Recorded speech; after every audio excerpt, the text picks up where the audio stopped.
आपके अपने YouTube channel अनुराग study class में आपका स्वागत है। दोस्तों आज की इस वीडियो में हम कबीर दास जी का कवि परिचय देखने वाले हैं, ओके, जो कक्षा 11वीं हिंदी में है। तो चलिए स्टार्ट कर लेते हैं। पेपर में आपसे दो रचनाएं भावपक्ष कलापक्ष साहित्य में स्थान पूछा जाता है। कक्षा 11 एमपी बोर्ड में कक्षा 11वीं में बहुत ही ज्यादा महत्वपूर्ण है, अक्सर ये पेपर में पूछा जाता है। ओके, 3 नंबर में आपका क्वेश्चन आपसे पूछा जाता है, तो अच्छे से आपको याद कर लेना है। चलिए स्टार्ट कर लेते हैं। ओके, तो देख लेते हैं पहले रचनाएं। तो कबीर दास की रचनाएं हैं साखी, शबद और रामायणी, तीनों आपको याद रखना है। ओके, भावपक्ष देख लेते हैं। तो मैंने आपको भावपक्ष क्या है पॉइंट वाइज समझाया है। आपको केवल क्या है पेपर में पूछा जाता है तो 2 ही पॉइंट लिखना है, बाकी मैंने आपको 4 पॉइंट दिए हैं। ओके, तो पहला है निगुण ब्रह्म की उपासना। कबीर निगुण ब्रह्मा के उपासक थे।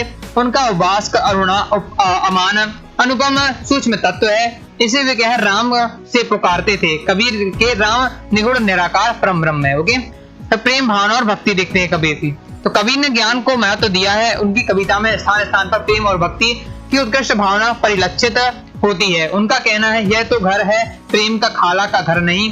ओके, और ढाई आखर प्रेम का, पढ़े सो पंडित हुई इत्यादि। नेक्स्ट है देखिए, तीसरा है रहस्यवाद। तो कबीर का रहस्यवाद भावना देखते हैं। तो परमात्मा से विविध संबंध जोड़कर अंत में क्या है ब्रह्मा में लीन हो जाने की भाव अपनी कविताओं में कबीर ने व्यक्त किया है। चौथा है समाज सुधारक और क्या है नीति उपदेश। तो सामाजिक जीवन में फैली हुई बुराइयों को मिटाने के लिए कबीर की वाणी कस होती है। कबीर ने समाज की गत बुराइयों का खंडन तो किया ही है, साथ ही साथ आदर्श जीवन के लिए नीतिपूर्ण उपदेश भी दिए हैं। कबीर के काव्य में इस्लाम के योग साधना, अहिंसा, सूफियों के प्रेम साधना आदि कभी क्या है समावेश दिखाई देता है। ये हो जाता है भावपक्ष। ओके, भावपक्ष मैंने आपको काफी लाइनें दे दी है। पेपर में आपको क्या है केवल 2 ही पॉइंट लिखना है। ओके, 2 ही मेन पॉइंट लिखना है, बाकी आपको तैयार चारों रखना है। ओके, कलापक्ष देख लेते हैं। तो कलापक्ष में पहले देखते हैं उनकी भाषा। ओके, आकृत्रिम भाषा। तो कबीर की भाषा अप्रकृष्ट है, उसमें कृत्रिमता का अंश भी नहीं है। स्थानीय बोलचाल के शब्दों की प्रधानता दिखाई देती है। उसमें पंजाबी, राजस्थानी, उर्दू, फारसी आदि भाषाओं के शब्दों का विकृत रूप प्रयोग किया गया है। इससे भाषा में क्या है विविध चित्र आ गई है। कबीर की भाषा में भाव प्रकट करने में समर्थ विद्वान है। इनकी भाषा क्या है पंचमेल खिचड़ी अथवा शुद्ध कड़ी भी कहा जाता है। तो अच्छे से याद रखना है कि जो कबीर की भाषा है ऑब्जेक्ट में पूछा जाता है वो क्या है पंचमेल खिचड़ी। ओके, शैली देख लेते हैं, सहज शैली।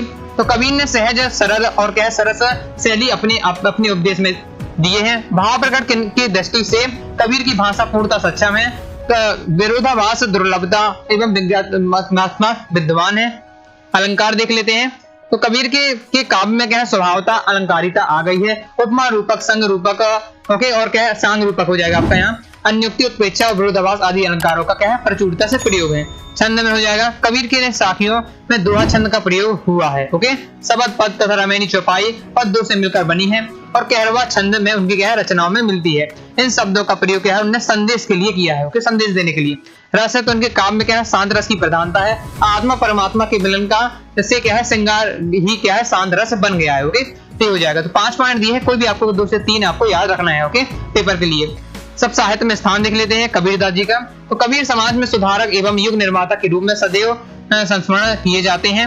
उनके काव्य में निहित संदेश और उपदेश के आधार पर नवीन संभावित समाज की रचना संभव है। डॉक्टर द्वारका प्रसाद सक्सेना ने लिखा है कबीर क्या है एक उच्च कोटि के साधक, सत्य के उपासक और क्या है ज्ञान के अन्वेषक थे।